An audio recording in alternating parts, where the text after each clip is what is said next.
नमस्कार, PCA news के आज के episode में आप सभी दर्शकों का हार्दिक स्वागत है।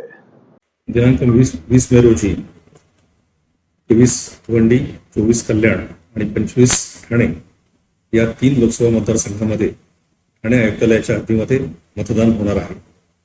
लोकसभा निवडणुकीचा हा 5वा टप्पा आपल्याकडे पार पडत आहे। यासाठी पुरेशी खबरदारी पोलीस प्रशासनाने घेतलेली आहे।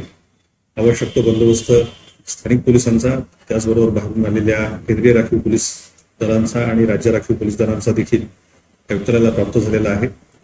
त्यामुळे या निवडणुका निर्भयपणे आणि निष्पक्षपणे पार पडाव्यात यासाठी पोलीस यंत्रणा पूर्णपणे सुसज्ज आहे। त्यामुळे आपला हा मतदानाचा पवित्र हक्क, जे लोकशाहीने आपल्याला दिलेले कर्तव्य आहे, हे कर्तव्य आपण सर्वांनी बजावावं आणि आपले खासदार जे आपलं संसदेमध्ये, दिल्लीमध्ये प्रतिनिधित्व करतील त्यांना आपण निवडून द्यावं, असं आवाहन मी आपल्याला या निमित्तानं करतो। धन्यवाद। जय हिंद, जय महाराष्ट्र।